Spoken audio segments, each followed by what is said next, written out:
In the hushed, expectant hours of Christmas Eve, a peculiar wonder descended upon Pine Hollow. The sky, usually a canvas of deep, star-pricked indigo, began to weep.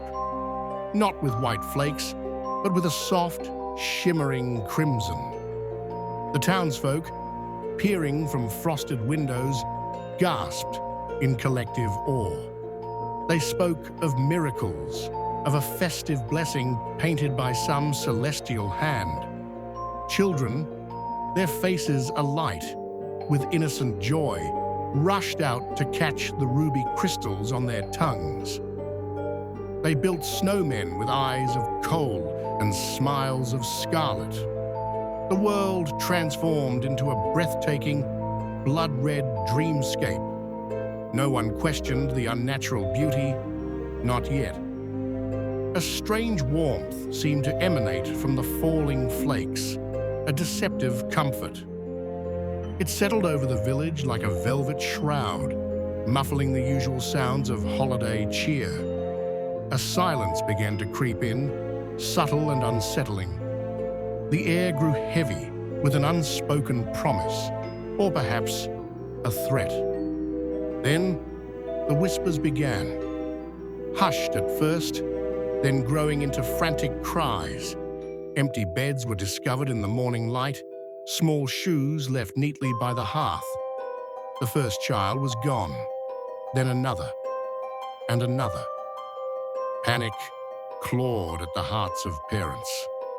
They soon noticed a chilling pattern, a thread of dread weaving through their terror. Every missing child had one thing in common. Each name had appeared on a certain list, a ledger of misdeeds compiled throughout the year. The naughty list, they called it, a playful threat, now turned into a horrifying prophecy.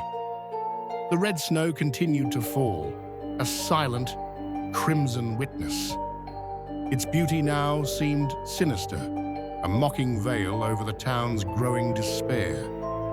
The festive miracle had curdled into a nightmare, painted in shades of scarlet and fear.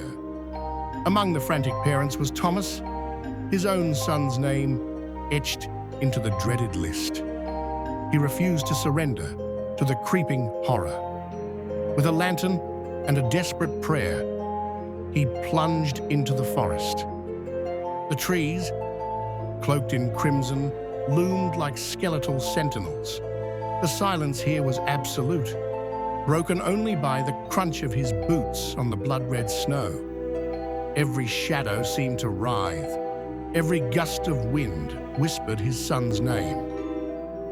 He pushed deeper, his breath misting in the frigid air, his heart a frantic drum against his ribs.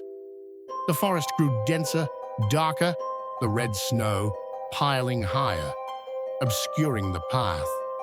He felt an unseen presence, a cold dread seeping into his bones.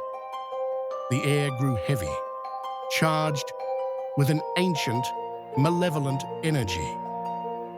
He knew he was close, not to his son, but to the source of the terror. Through the swirling crimson veil, a monstrous silhouette began to form. High above the snow-laden pines, a familiar shape drifted, impossibly vast and dark against the storm.